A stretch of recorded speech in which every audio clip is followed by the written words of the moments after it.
কি সাপটা দেখে তোমরা ভাবছো তো এটা বোধহয় 1 থেকে 2 হাত বড় একটা সাপ। যদি তোমরা এটা ভেবে থাকো তাহলে বলে দিচ্ছি তোমরা একেবারেই ভুল। এই ভিডিওতে দেখে যে কেউ ভাবতে বাধ্য হবে সাপটি বোধহয় এতটাই বড়। আমি জানি আমি যদি বলি সাপটার সাইজটা কতটা বড় ছিল তোমরা কেউই বিশ্বাস করতে পারবে না। তাই সবাইকে একটু রিকোয়েস্ট করবো ভিডিওটি প্রথম থেকে শেষ অবধি একটু দেখো। এন্ড আই এম শিওর তোমরা সাপটার সাইজটা দেখতে পারলে বা বুঝতে পারলে সবাই অবাক হবে। জাস্ট তোমরা ফনাটা দেখো কতটা উঁচু হয়ে ফনা তুলে আছে, আর এত আওয়াজ হচ্ছিল ওর বাইট যখন দিচ্ছিল শোষো পর্যন্ত আওয়াজ হচ্ছিল।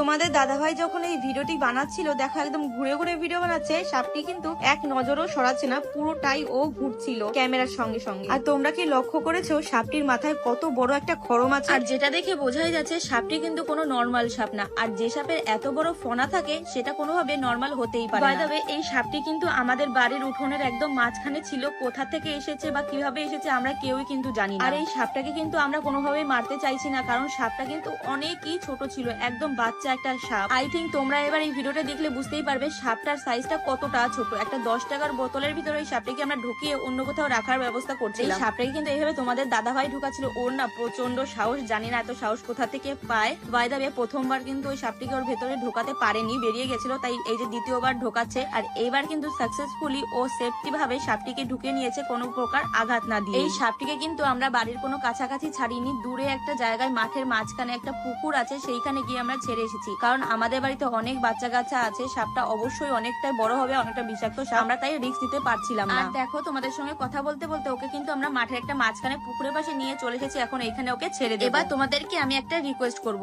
তোমরা যদি বাড়ির কাছাকাছি বা অন্য কোথাও গিয়ে এরকম কোনো সাপ বা অন্য কিছু দেখতে পাও সেগুলোকে দয়া করে তোমরা কেউ মেরো না। যদি পারো বন দপ্তরে খবর দিয়ে এটাকে সেফটি ভাবে অন্য কোথাও ছেড়ে দিও। কারণটা হলো এই পৃথিবীতে বাঁচার প্রত্যেকের অধিকার আছে। এরা তো ভাষায় আমাদের কিছু বোঝাতে পারে না, তাই আমাদেরই উচিত এদের বাঁচার সুযোগ করে দেওয়া। আচ্ছা তোমরা কি কেউ বুঝতে পেরেছো এটি কোন সাপ ছিল? যদি কেউ বুঝতে পেরে থাকো অবশ্যই কিন্তু আমাকে কমেন্টে জানিও।